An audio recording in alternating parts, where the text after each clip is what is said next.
Matagal na panahon na nga din pala na hindi ako nakakapag-content or hindi ako nakakagawa ng mga sample tutorial video. Dahil alam nyo na ang Mima nyo ay may ibang bagay din na pinagkakaabalahan. At madami-dami na nga din ako nagagawang content na hindi ko nagagawa ng mga sample tutorial video. Kaya naman this time, ituturo ko ulit o i-share ko ulit sa inyo kung paano namin yan na-achieve yung ganyang ka-soft, shiny, silky, bouncy, and straight. Kaya naman kung baguhan kang hairdresser, salon owner, or future hairdresser, or nais mong matuto ng mga hair creation or hair transformation, just keep on watching dahil ibibigay sa inyo yung mga tips and technique kung paano nyo yun ma-achieve. At ito nga po pala yung hair status ni client bago siya magpagawa sa amin. Kung mapapansin nyo naman, medyo natural straight na may pagkawibi lang naman yung hair ni client at previously rebonded siya 1 year ago. At yung client natin na to is galing pa po siya fresh from Pangasinan. Yes po, totoo po yun dahil most of our clients is dinadayot po talaga kami at nanggagaling pa sa malalayong lugar. At this moment nga ay selection ko na into 4 section ang hair ni client at mag-a-apply na tayo dito ng rebonding cream number 1 ng The Unbeatables. Lagi nyo lang tatandaan na the moment nag-apply po tayo ng rebonding cream number 1, kailangan is half inch away from the scalp. In other words, wag na wag po natin ito isasagad sa anit ng mga client natin dahil maaari po itong magsanhi ng pagkaputol or pagkapanot nila. Make sure lang din na proper po ang pagsisectioning natin ng hair nang sa ganun pantay or even po ang pag-apply natin ng gamot. At wag na wag nga din po pala natin titipirin sa rebonding cream number 1 yung hair ng mga client natin nang sa ganun wala pong mahilaw or wala pong hair strand na hindi ma-applyan. Dahil minsan may mga hair strand talagang hindi na-applyan ng gamot at nagiging sanhi ito ng pagbubuhaghag or pagkakaroon ng back job. Kaya naman sa pagsisectioning pa lang talaga ay dapat proper na tayo at higit sa lahat wag na wag nating titipadin sa rebonding cream number 1 yung hair ng mga clients natin. At kung mapapansin nyo nga dito, yung ina-applyan ko lang dito sa hair ni client ay hindi ko sinasagad sa anit at the same time hindi ko sinasagad sa lower part ng hair ni client dahil nga previously rebonded na siya. Kaya naman ang ina-applyan ko lang dito is yung mga bagong tubo or yung regrowth part or yung mga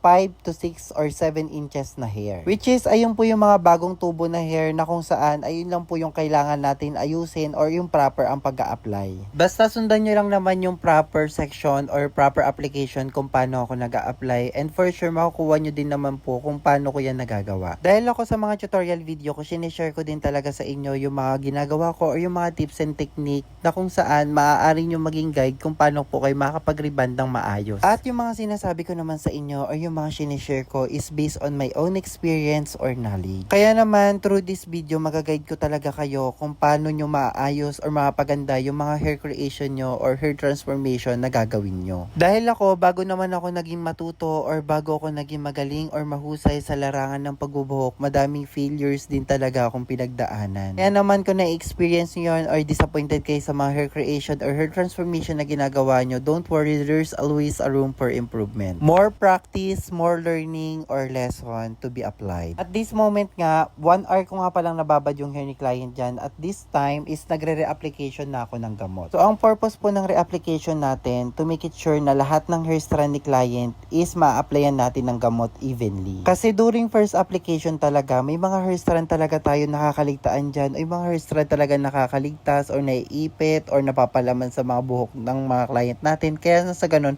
ay hindi sila na-applyan or nalalagyan ng gamot. At guys, kung makita nyo naman, nag-spray water ako sa anit ng mga client for protection yon para sa scalp nila at the same time para sa mga regrowth part ng hair nila o yung mga bagong tubo or bagong sable na para hindi magputol-putol or hindi ito mangarag or makalbo. Kumbaga, panigurado lang tayo na safe ang hair ni client na hindi maglalagas, hindi magpuputol-putol or hindi siya mapanutan. Kaya naman malaking tulong din talaga ang pag-i-spray ng water malapit sa anit ni client nang sa ganon ay maproteksyonan natin yung hair nila. At the same time, tayo mismong mga hairdresser na gumagawa. Kaya naman kung may protection talaga na spray water sa anit ni client, even na masagad or hindi natin sinasadya na malagyan yung mga malapit sa anit or malapit na buhok doon sa anit, ay maaari pa itong maproteksyonan at hindi ito magpuputol-putol or hindi ito malalagas or hindi ito mapapanot. Kasi based on my own experience before, na the moment na nagsasagad talaga ako ng gamot sa anit ng mga client namin,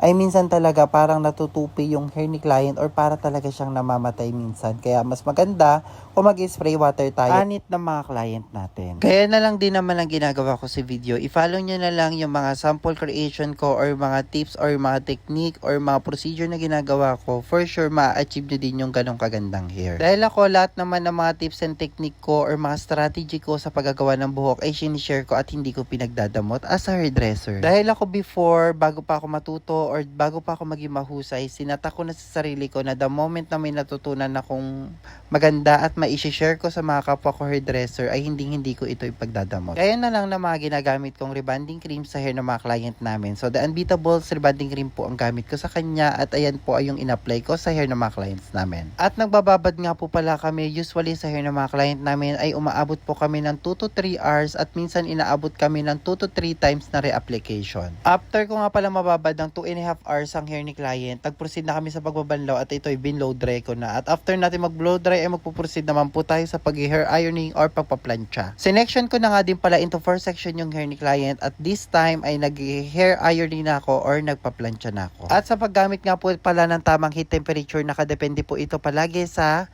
hair reaction ng mga client natin. Kung makikita nyo, kumikintab yung hair ng mga client nyo, habang pinaplansya nyo po sila, ibig sabihin po, nasa right heat temperature po kayo. Kapag nakikita nyo naman natututong yung hair ng mga client nyo, habang pinaplansya nyo po yung hair nila, ibig sabihin po, overheat temperature po ang gamit nyo at kailangan nyo lamang po itong babaan. At sa prosesong ito, nakikita nyo naman kung paano ako magplansya ng hair ng mga client natin or hindi natin kailangan itong bugbugin or hindi kailangan sobrang nipis. Kumbaga, saktuhan lang ang pagsisectioning or paglalayering natin sa hair ng mga client natin habang pinaplansya natin yung hair nila. At kung mapansin nyo naman dito sa pagpaplansya ko lang ay plakadong-plakado na din talaga yung naging resulta ng hair ni client. At isa pa doon na makikita nyo maganda yung process nyo ng rebonding cream number 1, pag pinlansya nyo yung hair ni client ay hindi mahirap pasunurin. Kumbaga, mabilis talagang sumunod or mabilis talaga ma-straight lalo na pagka maganda ang pagkakaluto ng rebonding cream number 1. After ko nga palang matapos sa pag-hair ironing, magsusunod naman po tayo sa pag-apply po ng rebonding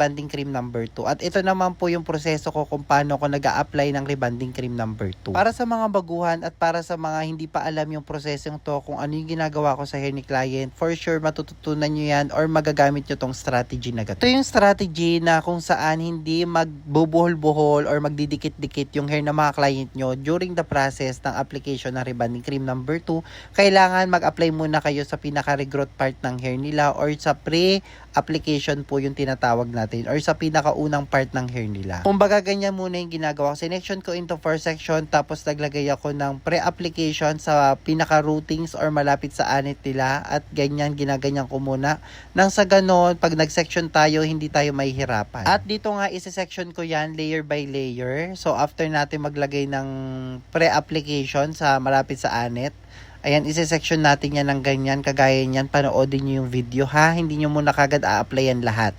So yung pre-application na tinatawag ay yung parang sa una lang yung a-applyan natin or lalagyan natin para ma-section natin yung hair ng mga clients natin. Sa prosesong ito, for sure, kung nag-a-apply kayo ng direct kagad na rebonding cream number 2 na direct sectioning, mabilisan, apply kagad, may experience nyo yung parang yung buhok ni client the moment na malagyan natin ng rebonding cream number 2, nagdidikit-dikit siya, nagbubuhol-buhol siya, or ang hirap niyang i-section kasi nga dumidikit siya sa mga tuyong buhok. Kumbaga sa prosesong to, pagka ginawa nyo to, pag sinection nyo yung hair ni client, hindi siya nagdidikit-dikit, hindi siya nagbubuhol-buhol.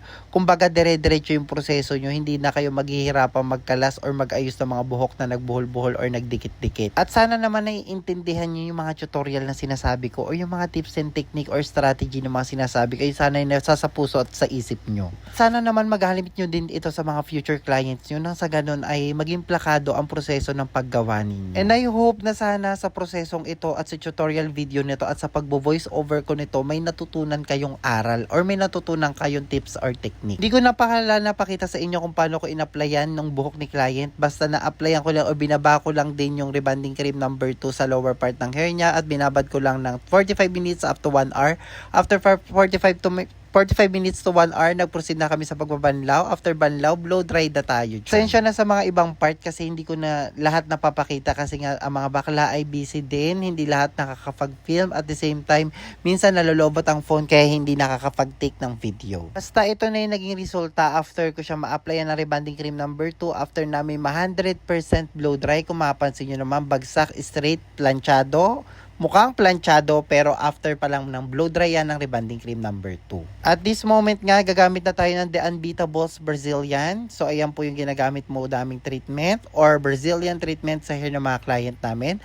Brazilian treatment, Brazilian Botox at meron din po kaming miracle treatment na ginagamit. Don't worry, yung mga products na mga sinasabi ko sa inyo ay maaari nyo din naman po siyang maabili sa ating Black app at Orange app. Alam nyo lang yung application na yun for sure. After ko nga malagyan ng Brazilian treatment or miracle treatment sa open air or sa open space po kami naglalagay niya na or nag-a-apply. Bawal po siya sa indoor or sa closed door area. After ma-blow dry ng 100%, papadaanan lang ng hair iron at ito na po yung naging resulta ng hair ni client. Kung mapansin nyo naman, 100% satisfied at masayang-masaya si client sa kaming hair transformation or hair creation na ginawa namin sa kanya. Kaya naman para sa lahat ng mga kapwa ko hairdresser, salon owner, or mga nag-home service or mga future hairdresser na nais matuto pa na mga hair creation or hair transformation, keep on learning and keep on watching. Kaya naman kung may natutunan man kayo sa akin, wag nyo naman akong kalimutan i-follow mga B.